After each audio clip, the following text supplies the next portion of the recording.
इस धरती के इतिहास में सबसे बड़े और सबसे खतरनाक जीवों का नाम है डायनासोर। वे दिखने में जितने विशाल थे, उनके बारे में हमारी जिज्ञासा भी उतनी ही गहरी है।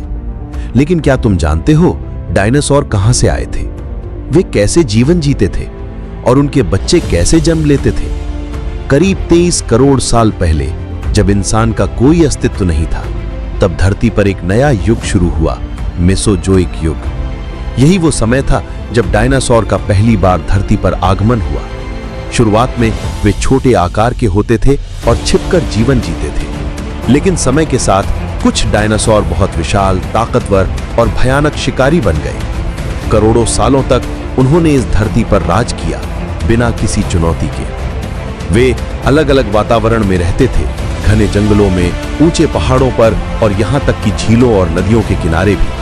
कुछ डायनासोर शाकाहारी थे, जैसे ब्रैकियोसॉरस, जो लंबे पेड़ों की ऊंचाई तक पहुंचकर पत्तियां खाते थे। वहीं कुछ डायनासोर मांसाहारी थे, जैसे टायरानोसॉरस रेक्स, जिनका जबड़ा इतना ताकतवर था कि वे किसी भी जानवर को चुटकी में चीर सकते थे। वे उस समय के सच्चे राजा थे, जिनके सामने खड़ा होने की हिम्मत बहुत कम जीवों में थी। डायनासोर अंडे देते थे। मादा डायनासोर जमीन में गड्ढा खोदकर वहां अंडे रखती थी। ये अंडे फुटबॉल के आकार के होते थे, न ज्यादा बड़े न ज्यादा छोटे। अंडों से बच्चे निकलने में कई दिनों का समय लगता था। कुछ प्रजातियों की मां डायनासोर अपने अंडों की सुरक्षा करती थी, तो कुछ अंडे देकर वहां से चली जाती थी। जो बच्चे मां के साथ रहते, वे सीखते कैसे दुश्मनों से बचना है, कैसे खाना ढूंढना है और कैसे जंगल में जिंदा रहना है। डायनासोर का जीवन आसान नहीं था। हर दिन एक संघर्ष था, भूख से, मौसम से और बड़े शिकारी डायनासोरों से। कई बार प्राकृतिक आपदाएं जैसे ज्वालामुखी, भूकंप या सूखा भी उनके लिए विनाशकारी सिद्ध हुए। फिर भी वे लाखों सालों तक इस धरती पर जीवित रहे, प्रकृति की सबसे रहस्यमयी और अद्भुत रचना बनकर।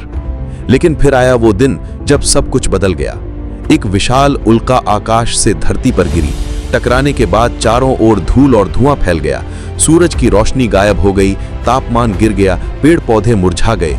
भोजन की कमी ने धीरे धीरे डायनासोरों को समाप्त कर दिया। एक युग खत्म हो गया। फिर भी आज डायनासोर पूरी तरह से भूले नहीं गए हैं। वैज्ञानिक आज भी फॉसिल्स के जरिए उनके जीवन के बारे में नई जानकारियां ढूंढ रहे हैं।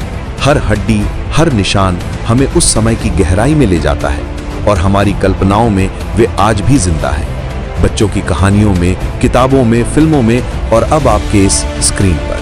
अगर आपको ये वीडियो अच्छा लगा हो तो लाइक जरूर करें, दोस्तों के साथ शेयर करें और ऐसे ही मजेदार कहानियों के लिए चैनल को सब्सक्राइब करना ना भूलें।